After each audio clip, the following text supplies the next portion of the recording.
బాను బతుకుంటే ఏ శుభకార్యమైనా సరే బాను ప్రమీలల చేతుల మీదుగానే జరిగేది.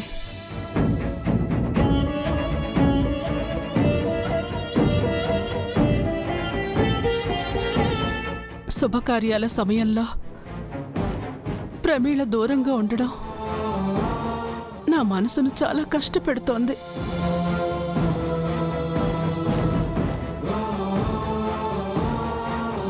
నా కోడలు కూడా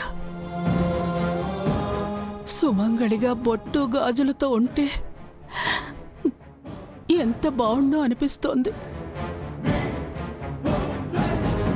అయితే ప్రమీల అక్కకి మళ్ళీ పెళ్లి చేస్తే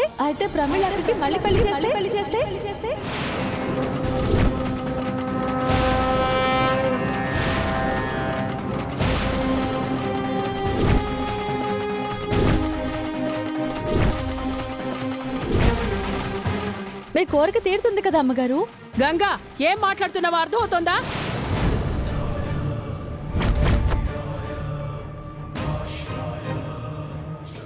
అది కాదమ్మగారు, మీరే అక్కని సుమంగళిగా చూడాలన్నారు కదా. హే, నీకసలు బ్రెయిన్ పనిచేస్తుందా? నోటికి ఎంతొస్తే అంత మాట్లాడమేనా? ఒక మాట మాట్లాడేటప్పుడు ముందు వెనక ఆలోచించాలని ఎన్నిసార్లు చెప్పాను నీకు?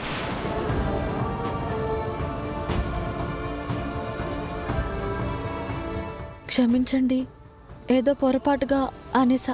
పొరపాటును కూడా ఆ మాట నీ నోటి నుంచి రాకూడదు.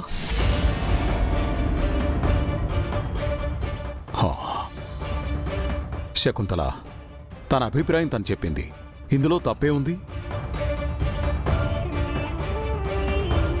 ఇదే మాట నేను ఇదివరకే చెప్పాను, అప్పుడు ఇలానే ఆవేశపడ్డావు.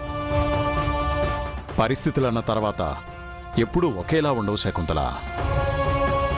అవసరాన్ని బట్టి మారుతూ ఉంటాయి. మనిషి కూడా ఆ పరిస్థితులను బట్టి మారుతూ ఉండాలి. నువ్వు ఆలోచిస్తున్నట్టే అందరూ ఆలోచించాలని, నువ్వనుకున్నట్టే అందరూ అనుకోవాలని ఎప్పుడూ అనుకోకూడదు.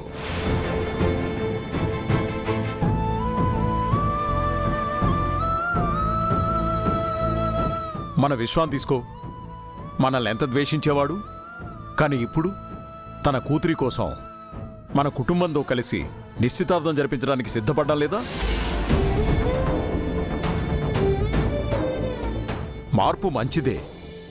ఏ మార్పునైనా అంగీకరించి ముందుకెళ్ళాలి, అక్కడే ఆగిపోకూడదు. చూడండి, మీరెన్ని చెప్పినా నేను వింటాను. కానీ నా కోడలి విషయంలో మాత్రం నా నిర్ణయంలో మార్పు ఉండదు.